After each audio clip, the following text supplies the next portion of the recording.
বাঙালি usually ব্যবসা করতে ভয় পায়। একদম দাদা। হ্যাঁ, বাঙালির মধ্যে বাঙালি জাতি সাধারণভাবে ভাবে আমরা চাকরি বাকরি করব, 10টা 5টা ডিউটি করব, কিন্তু ব্যবসা অনেক রিস্কের ব্যাপার।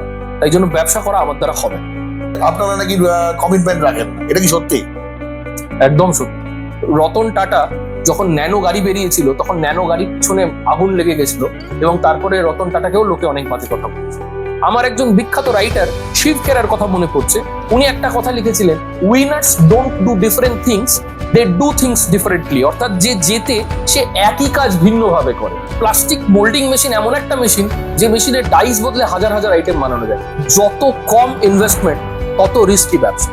কারণ আপনি যত পিরামিডের নিচে থাকবেন, দিস ইজ আ পিরামিড, আপনি যত পিরামিডের নিচে থাকবেন তত লোক বেশি থাকবে, তত কম্পিটিশন বেশি থাকবে, তত মার্জিন কম হবে, তত মার্কেটে ক্রেডিট পড়বে এবং তত ব্যবসাটা আনসাকসেসফুল হওয়ার চান্স রাইট। নমস্কার, আমরা অত্যন্ত আনন্দের সঙ্গে জানাচ্ছি যে আজকে আমাদের চ্যানেলে আমরা একজন খুব স্বনামধন্য ব্যক্তি, আমাদের সবচেয়ে গর্বের বিষয়, উনি বাঙালি, একজন নামকর বড় ইন্ডাস্ট্রিয়ালিস্ট, স্বর্ণাভ ইন্ডাস্ট্রিজ প্রাইভেট লিমিটেডের কর্ণধার মিস্টার অরিন্দম মুখার্জিকে আমরা আমাদের মধ্যে পেয়েছি। তা ওনার কাছ থেকে আমরা কতগুলো ওনার জার্নি প্ল্যান সম্বন্ধে, ওনাদের ফ্যাক্টরি সম্বন্ধে এবং ওনার কিভাবে আস্তে আস্তে উনি গ্রো আপ করেছেন, এই জায়গাটায় পৌঁছেছেন এবং তার জন্য কি কি বাধা বিঘ্ন করতে হয়েছে বা এখনো কি করতে হয়, ইন ফিউচার উনি কোন জায়গায় পৌঁছতে চাইছেন, সেই ব্যাপারটা সম্বন্ধে আমরা একটু ওনার সঙ্গে আলোচনা করতে চাইছি। নমস্কার অরিন্দম বাবু। নমস্কার। আমাদের এখানে আসার জন্য আপনাকে অন্তত আন্তরিক ধন্যবাদ। এই যে স্বর্ণাভ ইন্ডাস্ট্রি, এটা আপনাদের কোনখানটা জায়গাটায়? আমাদের ফ্যাক্টরি হচ্ছে বাঙিহাটি মোড়, মানে শ্রীরামপুরে দিল্লি রোডের যে ক্রসিংটা রয়েছে ওটাকে বলে বাঙিহাটি মোড়। আচ্ছা, ওখানে যে মারুতি সুজুকির শোরুমটা রয়েছে তার ঠিক পাশেই, ওই সেম ফুড, ওই সেম ওইখানেই। আচ্ছা আচ্ছা, আপনারা কি মানে কি ধরনের জিনিস প্রোডাকশন করছেন এতদিন ধরে বা করছেন এখন মোটামুটি? আমরা স্বর্ণাভ ইন্ডাস্ট্রিজ এর পক্ষ থেকে বহু ধরনের মেশিনারিজ ম্যানুফ্যাকচারিং করি। অ্যাকচুয়ালি মেশিনারিজ ম্যানুফ্যাকচারিং এর কনসেপ্টটা বেসিক্যালি মোস্টলি গুজরাট, মুম্বাই এবং দিল্লিতে হয়। তো we are the only Bengali concern probably যারা ওয়েস্ট বেঙ্গলের বুকে মেশিনারিজ ম্যানুফ্যাকচারিং করছি। এবং কি ধরনের মেশিন? প্লাস্টিক ইন্ডাস্ট্রির বিভিন্ন ধরনের মেশিন, যেমন ইনজেকশন মোল্ডিং মেশিন, বোতল তৈরির মেশিন, খেলনা, বাকেট, ঝুড়ি, গামলা, মগ, এসবের মেশিন। এবং এছাড়াও আমরা food and beverage industry cover করি, যেমন dairy plant, rice mill, ice cream plant এবং এই ধরনের ইন্ডাস্ট্রি। অরিন্দম দা, বাজারে অনেকে বলে আপনারা নাকি কমিটমেন্ট রাখেন না, এটা কি সত্যি? একদম সত্যি। অ্যাকচুয়ালি দেখুন, বাজারে তো লোকে এটাও বলে যে অ্যামাজনও মাল কেনার সময় ইট ভরে দিয়ে দেয়। আপনি কি অ্যামাজন থেকে মাল কিনেছেন? হ্যাঁ, কিনেছি। আপনার এসছে কোনোদিন ইট? শুনেছি। হ্যাঁ, এরকম। তো দেখুন, যদি 100টা লোক ইন্ডাস্ট্রি করে, তার মধ্যে থাম্ব রুল বলে একটা কথা আছে, তার নাম হচ্ছে প্যারেটো প্রিন্সিপাল। প্যারেটো প্রিন্সিপাল বলে জীবনের যে কোনো কাজে 80% লোক সাকসেস হয় না, 20% লোক সাকসেস হয়, তাই 20% লোকের দাম থাকে। এত কিছু করার পরও আমরা কাস্টমারকে কমপ্লিট সার্ভিস, সাপোর্ট, গাইড সবকিছু করার পরও কিছু লোক এক্সপেক্ট করে যে আমরা ব্যবসা চামচে করে খাইয়ে দেবো, যেটা কিন্তু প্র্যাকটিক্যালি আমরা করতে পারি না। এবং তাই জন্য যে লোকগুলো আনসাকসেসফুল হয় তারা আমাদেরকে নানা রকম ফলস কমিটমেন্ট করে। তারা বলে আমরা নাকি ফ্রড, আমরা নাকি কাস্টমারকে প্রপার সার্ভিস দিই না, আমরা নাকি কমিটমেন্ট রাখি না, এন্ড অল দিস থিংস। তবে এটাও ঠিক, ক্যামেরার সামনে এটা স্বীকার করতে কোনো অসুবিধা নেই যে ইটস আ লং জার্নি। 2014 সালে যে কোম্পানিটা শুরু হয়েছিল, আজকে সেটা 12 বছর পর 2026 সাল অব্দি এসছে। তো এটা স্বীকার করতে কোনো দ্বিধা নেই যে এই পথ চলতে চলতে কোথাও না কোথাও তো কিছু না কিছু ভুল ত্রুটিও করেছি। যেমন আমি উদাহরণ দিচ্ছি, অনেক ক্ষেত্রে কি হয়, কাস্টমারের দিক থেকে প্রবলেম থাকে, অনেক ক্ষেত্রে আমাদের দিক থেকেও প্রবলেম থাকে। যেমন কিছু কিছু মেশিনারিজ আছে, ধরুন আমি একটা মেশিন দেখে তুলে রেডি করে নিয়ে এলাম, আমি একটা ইনজেকশন মোল্ডিং মেশিনের কথা বলছি, কিন্তু এখানে এসে দেখা গেল তার ইলেকট্রিক্যালে কিছু প্রবলেম হচ্ছে। তো আমি ভেবেছিলাম মেশিনটা আসবে, জাস্ট অল্প কিছু কাজ করবো, কাস্টমারকে দিয়ে দেবো। কিন্তু দেখা গেল যখন মেশিনটা ডেলিভারি করছি তখন এতটাই বেশি কাজ করতে হলো যে 15 দিনে যে কমিটমেন্ট ছিল সেটা হয়তো বেড়ে 40-45 দিন হলো। তো এটা হয়, অন ক্যামেরা আমি একদম ডাইরেক্ট স্বীকার করছি যে এটা হয়। কোনো কোনো ক্ষেত্রে আমাদের ডিলে হয়। এবং দেখুন, এই গোটা জীবন, গোটা জার্নিটাই হচ্ছে যে আস্তে আস্তে নিজেকে উন্নতি করার। আমি এটুকু বলতে পারি 2015 সালে আমরা যেটা ছিলাম, 14 সালে আমরা যেটা ছিলাম, অবশ্যই 26 সালে তার থেকে তো অনেক বেটার আছি। এবং এটা একটা continuous process, we are trying to make it even better, even better and even better. ধন্যবাদ। আচ্ছা, আপনাকে আরেকটা প্রশ্ন ছিল আমার থেকে, যে অনেকে বলছে যে আপনার কাছ থেকে মেশিন কিনে নিয়ে গেছে, নিয়ে যাওয়ার পরে আপনি যে কথা দিয়েছিলেন র মেটেরিয়ালের ব্যাপারে, সেই র মেটেরিয়ালটা ঠিক মতো পাচ্ছে না। এর ব্যাপারে আপনি কি বলতে চাইছেন? দেখুন, আইটেম টু আইটেম র মেটেরিয়ালের ক্রাইসিস তো থাকেই।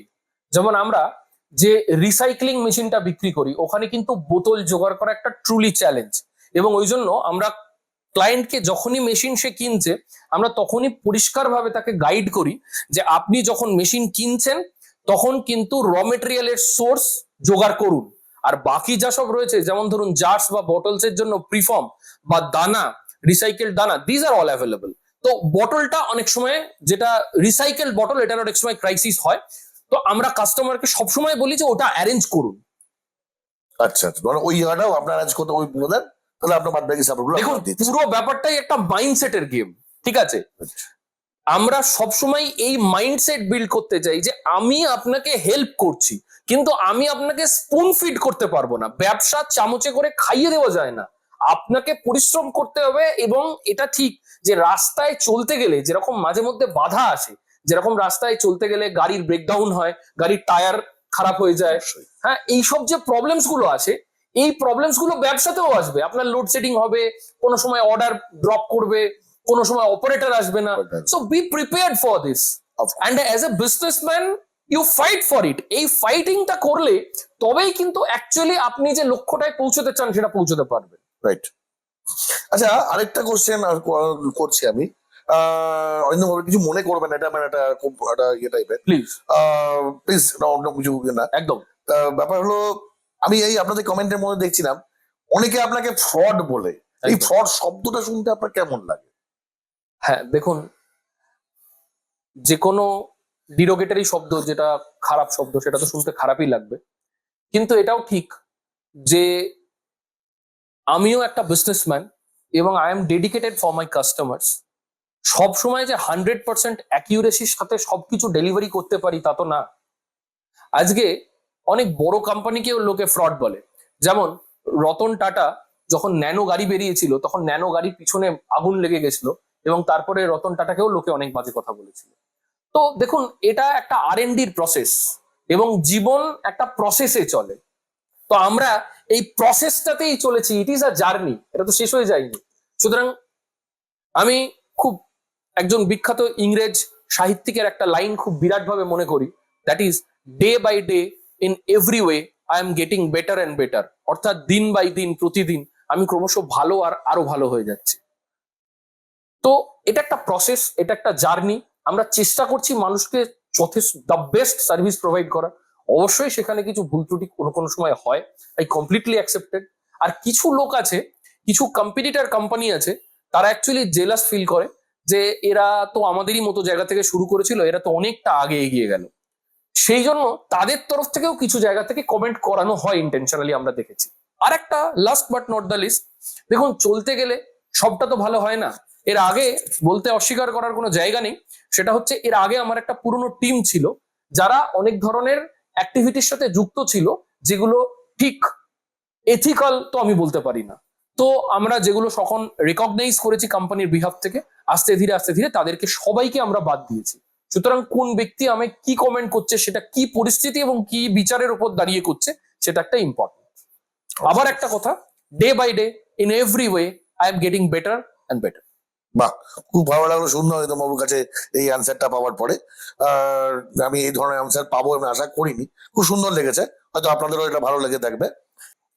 আচ্ছা অরিন্দম বাবু, আমি আপনাদের ওইটার মধ্যে দেখছিলাম কাস্টমারের কিছু কমপ্লেন্টের মধ্যে যেগুলো ছিল, যে আপনারা কাস্টমারকে যে ডেটটা দেন, যে ডেলিভারি এই দিন আপনারা দেবেন, কিন্তু ওই দিন দিতে পারেন না, তার রিয়েল কারণটাকে একটু এক্সাম্পল এক্সপ্লেন করবেন আমাকে? একদম। দেখুন, সব ক্ষেত্রে যে এটা হয় তা নয়, তবে এটা ঠিক যে কোনো কোনো ক্ষেত্রে এটা অবশ্যই হয়। দেখুন, যারা যে কোনো ব্যবসা যেটা ম্যান পাওয়ার ওরিয়েন্টেড, সেখানে টাইম একটা খুব ইম্পর্টেন্ট ফ্যাক্টর হয়ে যায়। আপনারা দেখবেন যখন ফ্ল্যাট মানুষ বুক করে, তখন অনেক সময় বলা হয় ফ্ল্যাট অমুক ডেটে ডেলিভারি হবে, কিন্তু তার থেকে একটু ডিলেড হয়ে যায়। তো সেম জিনিস আমাদের ক্ষেত্রেও, আমাদের না একটা মেশিন বানাতে গেলে শুধু তো মেশিনের লোহা স্ট্রাকচার না, হাজার একটা স্পেয়ার পার্টস লাগে। আমরা যখন সেই স্পেয়ার পার্টস গুলো সিএনসি বা ভিএমসি বা বাইরে থেকে কাজ করিয়ে আনতে যাই, কোনো কোনো ক্ষেত্রে দেখা যায় সেই লোকটি প্রচুর কাজ নিয়ে রয়েছে, আমার কাজটা সে 2 দিন ডিলে করে দিল, তার ফলে আমার ফিনিশ প্রোডাক্টটাও তার একটা এফেক্ট আসে। তবে এই টাইম ফ্রেমটা 10 to 15% এর মধ্যেই রাখার চেষ্টা করি। অর্থাৎ কাউকে যদি 1 মাস বলি, চেষ্টা করি সেটা যদি 35 দিনের মধ্যে অন্তত ডেলিভারি করতে পারি, 4-5 দিন। 1 মাস বলে যেন 3 মাস না হয়। We try our heart and soul for this. একদম একদম। আচ্ছা অরিন্দম বাবু, আমার একটা কোশ্চেন ছিল যে আপনারা মার্কেটে মেশিন বিক্রি করেন না ইনকাম সিস্টেমটাকে বিক্রি করছেন? ডিফারেন্সটা কি একটু ক্লিয়ার করবেন? দেখুন, একজন এমএসএমই এন্টারপ্রেনিয়ার, আমাদের টার্গেট তো MSME entrepreneur, micro small and medium enterprises. যারা একটা এমএসএমই এন্টারপ্রেনিয়ার যখন একটা ব্যবসা, নতুন একটা ম্যানুফ্যাকচারিং ইন্ডাস্ট্রি করতে যায়, তার অনেকগুলো জিনিসের সাপোর্ট লাগে যদি সে অন্য ইন্ডাস্ট্রি থেকে আসে। এবং মোস্টলি আমরা এই ধরনেরই কাস্টমার পাই যারা অন্যান্য ইন্ডাস্ট্রি থেকে আসছে। যেমন ধরুন, কেউ রিয়েল এস্টেট থেকে আসে, কারুর পেট্রোল পাম্প আছে, কারুর হসপিটাল আছে, তো দূর দূর পর্যন্ত কারুর ম্যানুফ্যাকচারিং এর রিলেশনশিপ নেই। তো এই ধরনের ইন্ডাস্ট্রির যখন একটা লোক আসে, তার সমস্যা থাকে প্রথমে অনেক ক্ষেত্রে বাজেট থাকে। যদি তার প্রোফাইল থাকে, তাহলে আমরা বাজেট ম্যাচ করে সিজিটি এসএমই এবং পিএমইজিপি, প্রধানমন্ত্রী এমপ্লয়মেন্ট জেনারেশন প্রোগ্রাম, এবং ক্রেডিট গ্যারান্টি স্কিম বলে দুটো গভর্নমেন্টের স্কিম আছে, সেই স্কিমের মাধ্যমে সাবসিডি সমেত লোন পাওয়া যায়। তো we build a support for this. আমরা এরকম একটা সাপোর্ট তাকে প্রোভাইড করি যাতে সে সহজে লোনটা পেতে পারে। তার জন্য ডকুমেন্টেশন, মানে প্রজেক্ট রিপোর্ট বানানো থেকে, সেইটা ডিআইসি দিয়ে অ্যাপ্রুভাল করানোর থেকে, ব্যাংকের প্রসিজার্স থেকে, পুরো ব্যাপারটা আমরা তাকে গাইড করে থাকি। এছাড়া মেশিন যাওয়ার পর আমাদের ক্লায়েন্টের একটা বড় প্রবলেম থাকে যে মার্কেটিং কোথায় করব। তো এর জন্য আমরা একটা নিজস্ব ডেডিকেটেড মার্কেটিং টিম আমাদের সাথে কাজ করে, যারা এক্সপিরিয়েন্সড, এবং তারা বিফোর মেশিন ডেলিভারি কাস্টমারের প্রি মার্কেটিং করেই রাখে। অর্থাৎ ধরুন, আপনি আমার থেকে সাপোজ একটা জার মেশিন কিনছেন, ধরুন সাপোজ আপনার লোকেশন আছে বহরমপুর, তো বহরমপুর চত্বরে আপনার মেশিন যাওয়ার আগেই আমার মার্কেটিং টিম গিয়ে আপনার জন্য একটা কমপ্লিট মার্কেট রেডি করে রাখে, এবং এটাই আমাদের ইউএসপি। বাহ, এটা শুনে ভালো লাগলো। তবে আমি দেখছিলাম কিছু কিছু কাস্টমারের কাছ থেকে আসছিল, দাদা আপনারা মালটা বিক্রি করে দেবেন, তো উনি যে প্রোডাকশন করছেন সেটা কি আপনারা টোটাল মালটা বিক্রি করে দিচ্ছেন নাকি আপনারা কিনে নিচ্ছেন? না, দেখুন, এই জায়গাটার সূক্ষ্ম পার্থক্য আছে। আবার ঘুরে ফিরে চলে যাচ্ছি সেই মাইন্ডসেটের পার্থক্যে, যে business can not be done by spoon feeding. What? Business cannot be done by spoon feeding. চামচে করে ব্যবসা খাইয়ে দেওয়া যায় না। এই প্রসঙ্গে আমার একজন বিখ্যাত রাইটার শিব খেরার কথা মনে পড়ছে। উনি একটা কথা লিখেছিলেন, winners don't do different things, they do things differently. অর্থাৎ যে জেতে সে একই কাজ ভিন্নভাবে করে। তো আমরা কাস্টমারের জন্য যে প্রি মার্কেটিং করে রেখেছি, অলরেডি যে মার্কেটটা রেডি করে রেখেছি, আমাদের কাজ হচ্ছে কাস্টমার যখন মেশিন নিচ্ছেন আমাদের থেকে, তখন ওই পুরো মার্কেটটা ওনাকে ধরিয়ে দেওয়া। অর্থাৎ ধরুন, আজকে যদি আপনি জার মেশিন নেন এবং বহরমপুরে বসান, তাহলে বহরমপুরের আশপাশে কান্দি, বাদকুল্লা, কৃষ্ণনগর, এইসব যে জায়গাগুলো রয়েছে, মুর্শিদাবাদের যে আরো 4টে 5টা 10টা জায়গা রয়েছে যেগুলো ওনার কাছাকাছি, এবং যারা বেকারি রয়েছে সেই বেকারি ওনার্স গুলোর সাথে পরিচয় করিয়ে রেট ফাইনালাইজ করে ওনার মালটা ইন্ট্রোডিউস করিয়ে দেওয়া। বাট তারপরে payment collection, regular delivery, set up, এবং গোটা ব্যবসাটাকে চালানো, এই পুরো রেসপন্সিবিলিটিটা কিন্তু ওনার দিক থেকেই থাকবে। আচ্ছা অরিন্দম বাবু, একটা কথা ছিল যে এটা হচ্ছে যে আপনার কাছ থেকে কাস্টমার তো মেশিন নিচ্ছে, বিভিন্ন সারা ভারতবর্ষে বিভিন্ন জায়গায় নিয়ে যাচ্ছে, তা তাদের মেশিন চলতে চলতে তো মেশিন খারাপও হয়, বিভিন্ন প্রবলেম হচ্ছে, এই হচ্ছে, তা তাদের ক্ষেত্রে আপনি আফটার সেল সার্ভিস যেটা আছে সেই জিনিসটা আপনি কতটা সাপোর্ট করছেন তাদের? দেখুন, after sale service is the utmost priority. একজন কাস্টমারকে লয়াল কাস্টমার বানানো এবং তার লাইফ টাইম ভ্যালু ক্রিয়েট করা, এই গোটা ব্যাপারটাই নির্ভর করে আফটার সেল সার্ভিসের কেমন দিচ্ছি তাই। তো যেহেতু লোহা থেকে মেশিন আমরা বানাচ্ছি একদম জিরো থেকে, আমরা তো ট্রেডার নই, আমরা নিজেরা নিজেদের ম্যানুফ্যাকচারিং ইউনিটে মেশিন তৈরি বানাচ্ছি, কন্টিনিউয়াস লেভেলে ম্যানুফ্যাকচারিং হচ্ছে। সো যেহেতু এর প্রতিটা স্পেয়ার পার্টস কোথায় হবে, কিভাবে হবে, কি ফিটিংস হবে, এভরি মাইনহুড ডিটেলস আমাদের আছে। সুতরাং automatically we are providing the best after sale service. এইটা নিশ্চিন্তে থাকতে পারেন আমার ক্লায়েন্ট হিসেবে, যে সে on time after sale service পাবে। হ্যাঁ, কোনো কোনো ক্ষেত্রে আমার সার্ভিস টিম অকুপাইড থাকতে হয়তো 24 আওয়ার্স টু 48 আওয়ার্স ডিলে হয়, but we are trying to minimise it. আমরা এটাকে যথেষ্ট কমানোর চেষ্টা করছি। খুব ভালো লাগলো শুনে, কেন যে এই আসল জিনিস হচ্ছে আফটার সেল সার্ভিস, এটাই যদি ভালো দেওয়া যায় তাহলে কাস্টমার আপনার কাছে একদম, বেস্ট হয়ে একদম, আসবে। অ্যাবসলিউট। আচ্ছা, আপনি ধরুন আমরা যেটা দেখছিলাম, আপনি মোটামুটি 1 লাখ টাকা থেকে শুরু করে 50 লাখ পর্যন্ত বিভিন্ন ধরনের মেশিন আপনি প্রোডাকশন করছেন, আপনি বানাচ্ছেন বিভিন্ন ধরনের। এর মধ্যে আপনার সব থেকে ক্রিম মেশিন কোনটা? দেখুন, এই কোশ্চেনটা যদি আপনি আমাকে করেন এবং আমি যদি আপনাকে হার্ট থেকে উত্তর দিই, তাহলে অবশ্যই দুটো মেশিন রাখবো। একটা বোতল বা জার তৈরির মেশিন, কারণ বোতল বা জার ডিসপোজেবল আইটেম, একবারই ইউজ হয়, ইউজ অ্যান্ড থ্রো প্রোডাক্ট।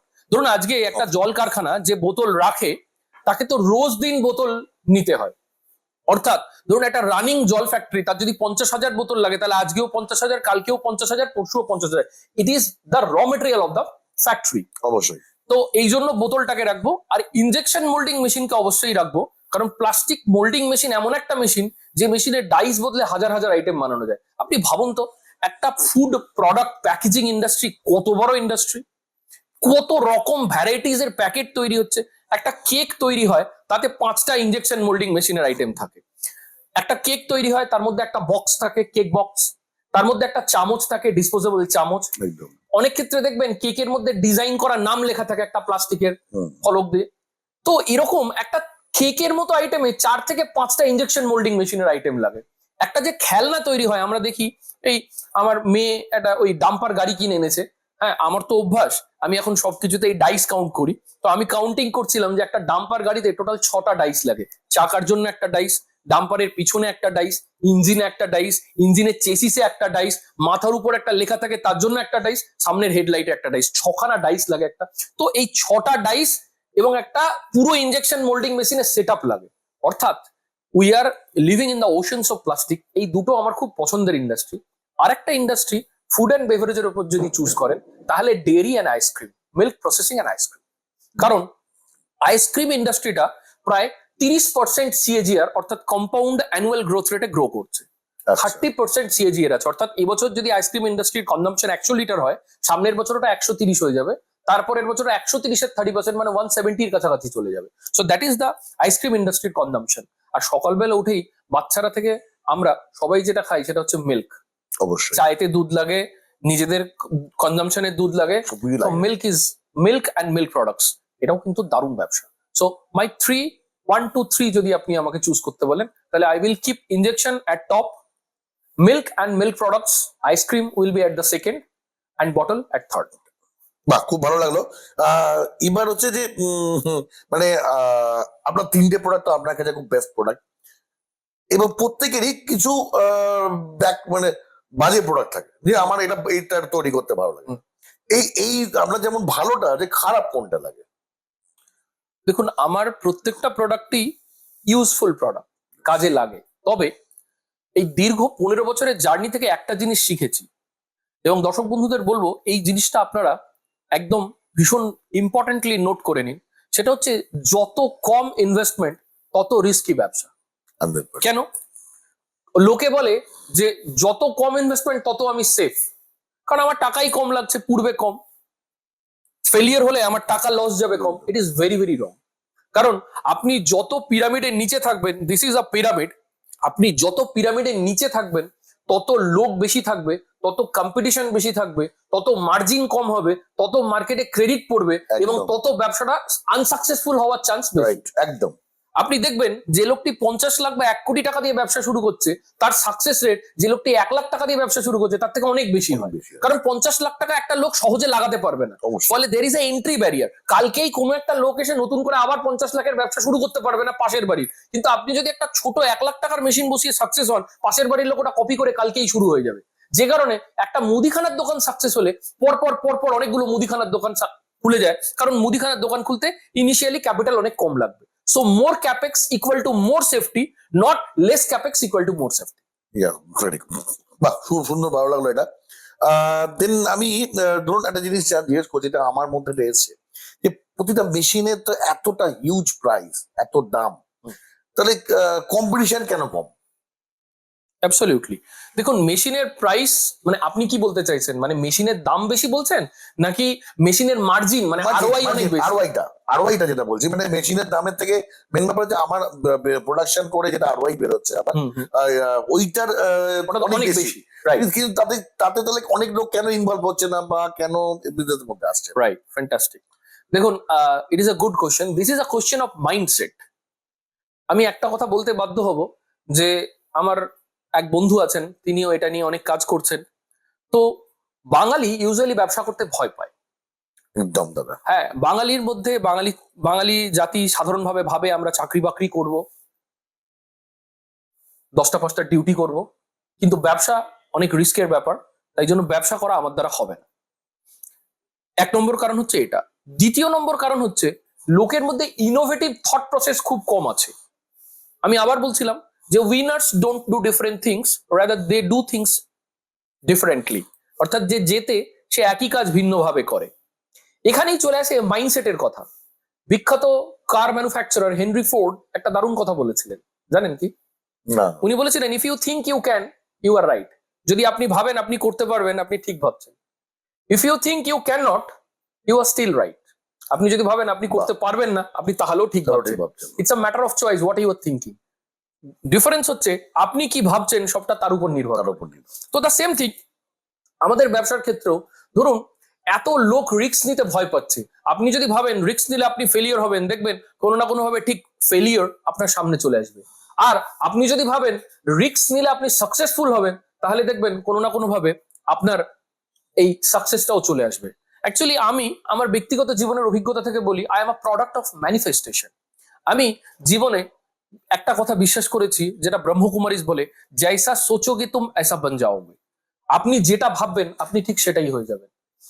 যদি আপনি একটা বিড়াল, সে যদি নিজেকে সিংহ ভাবতে শুরু করে, তাহলে তার অ্যাটিটিউড ধীরে ধীরে সিংহের মতো হয়ে একদম যাবে। একদম। তো এই ব্যবসাগুলোর মধ্যে এত মার্জিন আছে, কিন্তু লোকের রিস্ক টেকিং এবিলিটি কম, আর ইনোভেশন কনসেপ্ট কম। অর্থাৎ লোকে ইনোভেটিভ আইডিয়া খুঁজে পায় না, তাই জন্য লোকে ব্যবসা শুরু করে না, তাই লোকে সাকসেসফুল হয় না। যারা করে এবং যাদের ম্যানিফেস্টেশন রাইট, তারা ঠিক করে দিচ্ছে। রাইট। বাহ, খুব সুন্দর লাগলো। তাহলে যারা চিন্তা করছেন এখনো যে আমি এই ধরনের বিজনেসে আসবো কিনা, অরিন্দম বাবুর কথা নিশ্চয়ই বুঝতে পেরেছেন যে একটু রিস্ক নিতে হবে, এবং নিয়ে যদি টেনাসিটি থাকে অবশ্যই আপনি ওরাও করতে পারবেন এটা। আর ধন্যবাদ। আরেকটা কোশ্চেন আমি আপনাকে বলি যে ধরুন আমাদের এই যে বিজনেসটা করছে, আপনি যতগুলো মেশিন দিয়েছেন বা এত কাস্টমার আপনার আছে বা এগুলো আছে, তাদের মধ্যে কারা বেশি ফেলিওর হতে পারে? একই কথা, business is 80% mindset, 20% skill set. আপনি যদি এটা মনে করেন যে আপনি রাস্তায় যাবেন আর রাস্তায় কোনো বাম্পার থাকবে না, গাড়ি লিক হবে না, হয় না। গাড়ির ড্রাইভার সাথে কারুর ঝগড়া হবে না, গাড়িতে কোনো ডিস্টারবেন্স হবে না, আপনার এসি প্রপারলি কাজ করবে, and if you expect a butterly smooth road, it's not happening in life. এটা জীবনে হয় না। রাইট। কবিগুরু রবীন্দ্রনাথ ঠাকুর বলেছিলেন, বিপদে মোরে রক্ষা করো, এ নহে মোর প্রার্থনা, বিপদে আমি না যেন করি ভয়। Let's don't get nervous at danger time. ঘাবড়ে যাবেন না। বিজনেস করতে গেলে বহুবার এরকম মনে হবে, আমার জীবনে এরকম প্রচুর ঘটনা ঘটেছে, যখন মনে হয়েছে যে আর বোধহয় ব্যবসা করা যাবে না, বা আর বোধহয় দরকার নেই, জীবনে যা করেছি অনেক করেছি। বা বহুবার মনে হয়েছে যে আমি ভালো উচ্চপদস্থ ন্যাশনালিস্ট ব্যাংকে চাকরি করতাম, সেটাই বোধহয় জীবনে ভালো কাজ করতাম, আজকে ছেড়ে রিস্ক নেওয়াটা অনেক ভুল করেছি। কিন্তু তারপরও মনে হয়েছে আবার একবার ট্রাই করি, কারণ winners never quit and quitters never win. বাহ। যে জেতে সে কখনো হাল ছাড়ে না। বাহ, একদম। আর এই যে আপনাদের সাপোর্ট, এই যে এতটা সাপোর্ট দিচ্ছেন, এতটা আমরা মার্কেট সাপোর্ট দিচ্ছেন, তাহলে কি আমরা আশা করতে পারি যে আপনার কাছ থেকে যারা মেশিন নিচ্ছে তাদের সংখ্যার মধ্যে 50% লোক অ্যাচিভ করে যাবে, মানে 50% লোক দাঁড়িয়ে যাবে, একটু আশা করতে পারি আপনি? করা তো উচিত। Once again it depends on the mindset. যদি আপনার মাইন্ডসেট প্রপার হয়, এবং যদি আপনি পরিশ্রম করার মানসিকতা রাখেন, এবং যদি কুইট না করেন, যদি লড়াই করার মানসিকতা থাকে, তাহলে নিশ্চয়ই সাকসেস হবেন। দেখুন, এন্টারপ্রিনিয়ারদের আমরা কেন এত সাপোর্ট করি? অনেক লোক বলে যে আচ্ছা আপনি আমার মালটা বেচে দিচ্ছেন, এতে আপনার স্বার্থ কি আছে? Right. একটাই স্বার্থ দাদা, আমি চাই আমাদের ওয়েস্ট বেঙ্গল থেকেও প্রচুর ব্যবসাদার তৈরি হোক, বাংলা, বিহার, উড়িষ্যা, ঝাড়খণ্ড, ইস্টার্ন ইন্ডিয়া আজকে যেরকম মুম্বাই করতে পেরেছে, আজকে যেরকম দিল্লি করতে পেরেছে, আজকে যেরকম গুজরাট করতে পেরেছে, সেরকম যেদিন আমাদের ইস্টার্ন ইন্ডিয়া করতে পারবে, ইস্টার্ন ইন্ডিয়ার ঘরে ঘরে ইন্ডাস্ট্রি হবে, চাইনাতে যেরকম ঘরে ঘরে ইন্ডাস্ট্রি হয়েছে, একদম সেদিন একজন বাঙালি হিসেবে, একজন মানুষ হিসেবে গর্ববোধ করব। কারণ আলটিমেটলি স্বামীজির কথাই আজকেই পড়ছিলাম, স্বামীজি ওনার বইতে লিখেছেন যে মানুষের হাত খোলা এবং পরের দিকে বাড়ানো আছে, সেই মানুষই অ্যাকচুয়ালি জীবনে কিছু করছে, কারণ তার মুক্তি খুব তাড়াতাড়ি হয়ে যাবে। আর যে মানুষ মুঠি বন্ধ করে নিজের জন্য ভেবে যাচ্ছে, সেই মানুষের মুক্তি হতে এখন অনেক দেরি আছে। বাহ so I am working for others, I am working for my customers. কারণ আমি বুঝতে পারি একটা লোন, একটা রিস্ক, একটা হেভি ইনভেস্টমেন্ট, তার কতখানি পেইন পয়েন্টস। কারণ যে রাস্তায় আমার কাস্টমার্স, যে রাস্তায় আমার ভাইরা, আমার বন্ধুরা যারা আমার সাথে ব্যবসা করতে চাইছে, তারা যে রাস্তায় চলছে, এই রাস্তা দিয়ে একদিন কোনো না কোনো একটা সময় আমি হেঁটে এসেছি। আজকে এত কিছু যেগুলো জীবনে অ্যাচিভ করেছি, দুটো তিনটে কারখানা, তিন চারটে ব্যবসা, এত ম্যান পাওয়ার্স, এত কিছু, এটা তো প্রথম দিনে ছিল না, অবশ্যই ধীরে ধীরে হয়েছে। কারণ আমিও তো সেই ছেলেটা যে ব্যাংকের চাকরি ছেড়ে দেওয়ার পর পাটনার রাস্তায় রোদের মধ্যে ঘুরে বেড়াতাম আর ভাবতাম ঠাকুর কিছু একটা লাইফে করে দিও। So I was that guy. আমি সেই কষ্টটা ফিল করেছি বলেই আমার কাস্টমারকে আটমোস্ট সাপোর্ট করার চেষ্টা করি আমার তরফ থেকে, যাতে সেও আমার সাথে জুড়ে এবং সেও ইন্ডাস্ট্রির এক্সপিরিয়েন্স নিয়ে একটা জীবনে বড় জায়গায় যেতে পারে। একটা জিনিস আরেকটা জিনিস জিজ্ঞেস করছি, প্লিজ। আগামী 5 বছর আপনি স্বর্ণাভকে কোন জায়গায় দেখতে চাইছেন? এটা আমার একটা জানার ইচ্ছে। ক্যামেরার সামনেই বলে দিলাম 2030-এ আইপিও আনবো, খুব ভালো লাগলো শুনে। মানে পাবলিক নিয়ে যাবো। আমরাও চাই ওই জায়গায় পৌঁছক। ইয়েস, লানা হ্যায় তো করনা হ্যায় তো করনা হ্যায়। অফকোর্স অফকোর্স, একদম। ধন্যবাদ অরিন্দম বাবু, আপনার অনেক সময় নষ্ট করলাম। আমাদের এখানে আসার জন্য আপনাকে অসংখ্য ধন্যবাদ। নমস্কার। আপনাদেরও ধন্যবাদ আমাদের টোটাল জিনিস শোনার জন্য। আবার আমাদের পরবর্তী যখন চ্যানেল আসবে অবশ্যই আপনারা থাকবেন এবং আমাদের সেই টেলিকাস্ট আমরা করবো। ধন্যবাদ। নমস্কার।